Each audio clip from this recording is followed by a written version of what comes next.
হরে Krishna. Mayapur Nitai Gour kitchen থেকে সবাইকে স্বাগতম। আপনাদের সাথে আছে আমি জয়প্রিয়া সখী দেবী দাসী। আবার চলে এসেছি আজকে নতুন একটা ভিডিও নিয়ে। আজকে আমি একটা অন্যরকমভাবে একটা নুডলস বানাবো। আজকে নুডলসের নাম হচ্ছে চাইনিজ নুডলস। এই চাইনিজ নুডলস করতে গেলে কি কি লাগছে প্রথমে আমি দেখাচ্ছি। প্রথমে এখানে মেন তো চাউমিন লাগবে। চাউমিনটাকে আমি এই যে সিদ্ধ করে এই যে জড়িয়ে নিয়েছি জলটাকে, একদম ঝরঝরা করে নিচ্ছি। এই নুডলসটা সিদ্ধ করতে হবে একদম ঝরঝরা, নরম হলে ভালো হবে না। আর এখানে গাজর, ক্যাপসিকাম, বাঁধাকপি নিয়ে নিয়েছি। এখানে একটু গোলমরিচ গুঁড়ো, এখানে টমেটো পিউরি, আর এখানে লঙ্কা কুচি, আদা কুচি, এখানে নিচে সোয়া সস, ভিনিগার একসাথেই। প্রথমে আমি একটা কড়াই বসিয়ে দিয়েছি। এই যে এখানে আমি তেলও দিয়ে দিয়েছি একবারে। তেলটা গরম হয়ে গেছে। প্রথমে আমি দিয়ে দিচ্ছি আদা কুচি আর লঙ্কা কুচি তেলের মধ্যে। এর জন্য একটু হিং গুঁড়ো দিয়ে দিলাম। ভালোভাবে একটু আদা লঙ্কাটা ভেজে নিচ্ছি। এবার এখানে সবজিগুলো আমি বানিয়ে নিয়েছিলাম, ক্যাপসিকাম, গাজর, বাঁধাকপি সব সবজিতেই দিয়ে দিলাম।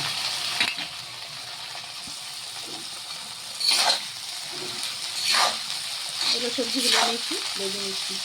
আর এর মধ্যে স্বাদ মতো একটু লবণ দিয়ে দিলাম।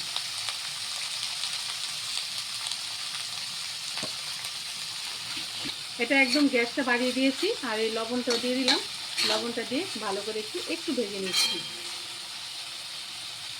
এই যে দেখুন সবজিগুলি কি সুন্দর। এই সবজিগুলি আমাদের খুব স্বাস্থ্যসম্মত, হেলদি এবং টেস্টি হয় এই সবজিগুলি দিলে। আর বাচ্চাদের তো প্রিয়, বলার কথা নেই। আর এখানে আমি টমেটো পিউরিটা দিয়ে দিচ্ছি। এখানে আমি 1 প্যাকেট আর হাফ প্যাকেট চাউমিন নিয়েছি। আর এখানে আমি 4-5টা টমেটো পিউরি করে নিয়েছি। আর সবজিটা পছন্দ মতো দিতে পারেন। এখন ভালোভাবে সবজিগুলি একটু হালকা ভাজা হবে আর এই টমেটো পিউরিটা কষানো হয়ে যাবে। এখানে আমি অল্প পরিমাণে একটু সাম্বার দিয়ে দিচ্ছি একটু টেস্টের জন্য। ভালোভাবে মিশিয়ে দিচ্ছি।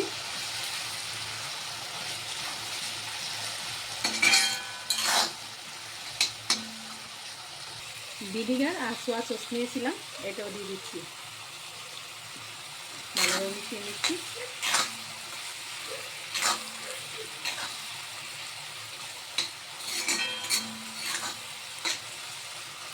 এই যে দেখুন গোলমরিচ নিয়েছি, গোলমরিচটাও দিয়ে দিচ্ছি। কারণ লঙ্কা দিয়েছি তো, কাঁচা লঙ্কা, গোলমরিচ গুঁড়োটা আমি পরিমাণ মতো দিলাম। এখন আমি চাউমিনটাও দিয়ে দিচ্ছি।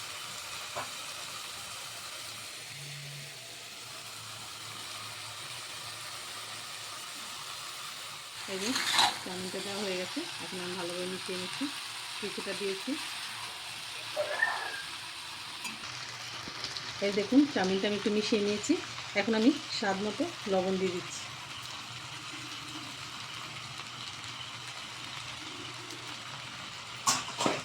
ভালোভাবে লবণটাকে মিশিয়ে নিচ্ছি। এই দেখুন চাউমিনটা এই যে একদমই ভাজা ভাজা হয়ে গেছে। আর এই লোয়ার কড়াইতে করলে না খুব সুন্দর হয় চাউমিনটা, ভালোভাবে একদম ভাজা ভাজা করা যায়। এই যে ভালোভাবে মিশিয়ে নিতে হবে যাতে করে সব মানে লবণটা সব কিছুতে লাগে, সবটা চাউমিনে।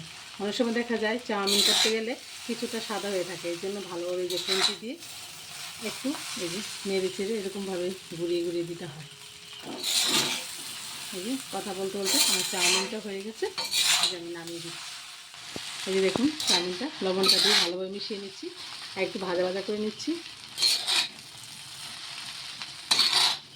কড়াইটা একটু শব্দ হচ্ছে কারণ কড়াইটা নতুন তো, তার জন্য একটু শব্দ হচ্ছে। আস্তে আস্তে রান্না করতে করতে কড়াইটা একদম প্লেন হয়ে গেলে আর শব্দ হবে না। আর এরকম করতে করতে আমার চাউমিনটা ভাজা ভাজা হয়ে গেছে। এই যে আমি এখানে একটু চিনি দিচ্ছি। চিনি দেখে হয়তো অনেকেই ভাবতে পারেন যে চাইনিজে কেউ চিনি দেয়, চাউমিন আবার কেউ চিনি দেয়, কিন্তু চিনিটা দেওয়ার কারণ হলো যেহেতু আমি টমেটো পিউরিটা দিয়েছি, টমেটো পিউরিটা দেওয়াতে একটু টক ভাব আসবে।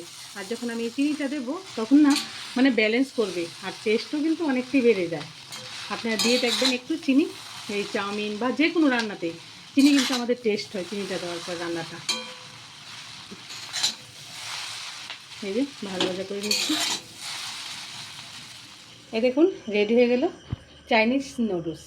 বাচ্চারা অনেক সময় নুডলস বলে, আমরা চাউমিন বলি, সেই ঘুরিয়ে ফিরে নাম নুডলস চাউমিন একই কথা, একটু অন্য ধরনের হলো। এরকমভাবে আপনারা করে ভগবানকে ভোগ লাগিয়ে প্রসাদ পাবেন।